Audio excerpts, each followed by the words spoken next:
News 18 के खास कार्यक्रम राजनीति में केंद्रीय मंत्री रामविलास पासवान ने एससी एसटी एक्ट में बदलाव पर कहा था कि जल्द ही केंद्र सरकार रिव्यू पिटीशन दाखिल करेगी। क्या कुछ कहा था उन्होंने, ये आपको सुना देते हैं। एक सप्ताह डेढ़ सप्ताह पहले की बात है। दो इशूज आए हैं और मैं आज दोनों आपके सामने में कहना चाहता हूं। एक क्या कहते हैं कि रिव्यू पिटीशन के संबंध में, वो भी अगले सप्ताह दायर होगा। और जो यूजीसी का है, यूनिवर्सिटी ग्रांट्स कमीशन का जो आदेश हुआ, जिसके मुताबिक जो है वह एससी एसटी के इंटरेस्ट के खिलाफ में गया, वो भी क्या कहते हैं कोर्ट का फैसला है। तो उसमें क्या कहते हैं कि अगले सप्ताह में क्या कहते हैं कोर्ट में क्या कहते हैं कि फाइल कर करके और उसको विड्रॉ कर दे। वासिंद्र मिश्र कंसल्टिंग एडिटर हमारे साथ फोन लाइन पर जुड़ गए हैं, उनसे बात कर लेते हैं। वासिंद्र जी, आपने बात की थी केंद्रीय मंत्री रामविलास पासवान से, उन्होंने कहा था कि रिव्यू पिटीशन दाखिल की जाएगी, तो फिर क्या इतनी जल्दबाजी, क्यों ये भारत बंद? और एक सवाल और आपसे वासिंद्र जी, इस भारत बंद का औचित्य क्या है? क्या हमने अभी तस्वीरें दिखाई अपने दर्शकों को, जो भीड़ ये भारत बंद करवा रही है, उस भीड़ को ये तक मालूम नहीं है कि बंद क्यों करवाया जा रहा है। एक व्यक्ति जिसकी रोजी रोटी अपनी दुकान से चलती है, अपने होटल से चलती है, वो व्यक्ति जब अपनी दुकान खोलने जाता है उसके साथ मारपीट की जाती है, पत्थरबाजी की जाती है। क्या औचित्य रह जाता है ऐसे बंद का?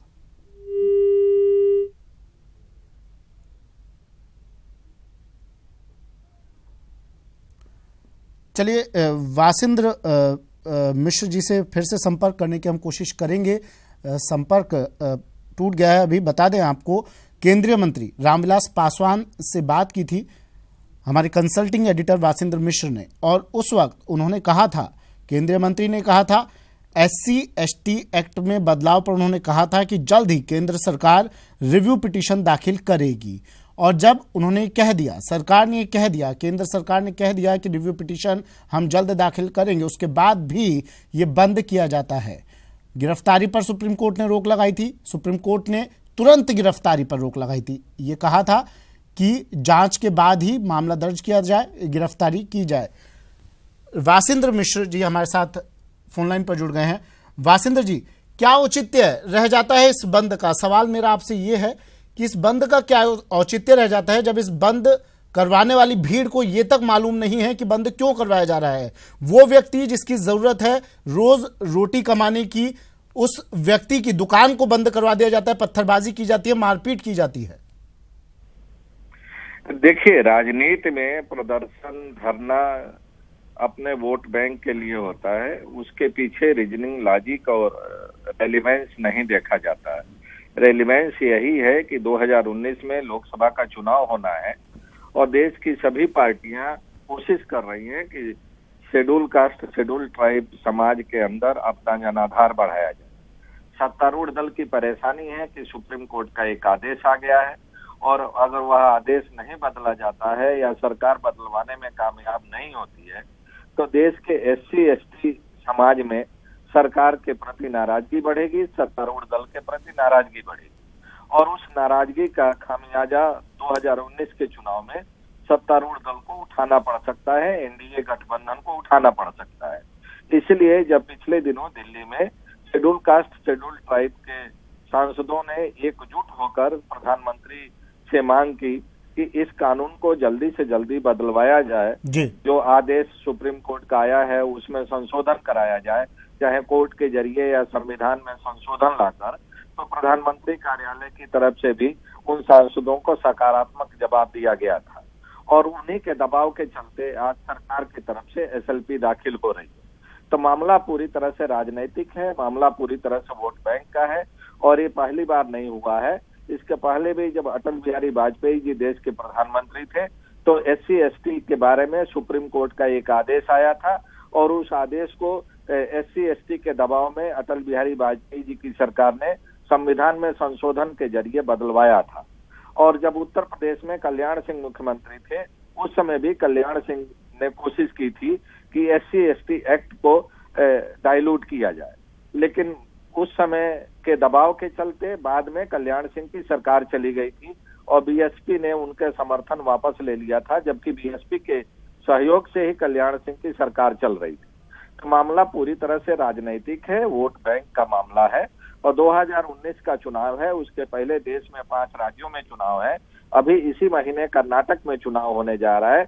और पिछले कुछ महीनों से जिस तरह का माहौल बना है देश में, उस माहौल के चलते ऐसा माना जाता है कि मौजूदा सरकार और सत्तारूढ़ दल दलित विरोधी है। चाहे गुजरात की घटनाएं हो या हैदराबाद की घटनाएं हो, आंध्र प्रदेश की घटनाएं हो, उत्तर प्रदेश की घटनाएं हो, राजस्थान की घटनाएं हो, पिछले दिनों जिस तरह से दलितों के ऊपर एक के बाद एक हिंसात्मक घटनाएं हुई हैं, उसको लेकर मौजूदा सरकार और सत्तारूढ़ दल पर दलितों के मन में काफी नाराजगी है। तो उस नाराजगी को कम करने के लिए सरकार की मजबूरी है कि जल्दी से जल्दी इस आदेश को बदलवाकर दलित समाज के अंदर अपनी साख कायम करे, अपनी विश्वसनीयता कायम करे। और दूसरी तरफ जो सरकार विरोधी पार्टियां हैं, उनकी कोशिश है कि इस मुद्दे को जिंदा रखा जाए और 5 राज्यों में होने वाले चुनाव में एनडीए के खिलाफ माहौल बनाया जाए। और जब देश का 2019 का चुनाव हो लोकसभा का, तो उसमें सरकार विरोधी माहौल बनाने में इस कानून को, जो ये आदेश है, इसका इस्तेमाल किया जाए। तो वासिंद्र जी, क्या ये मान लिया जाए फिर कि अपनी दलित विरोधी छवि से उभरने के लिए, दलित विरोधी छवि से बाहर आने के लिए सरकार दूसरे समुदायों की नाराजगी मोल ले लेना चाहेगी? क्योंकि सुप्रीम कोर्ट ने ऐसा कुछ तो कहा नहीं अपने आदेश में।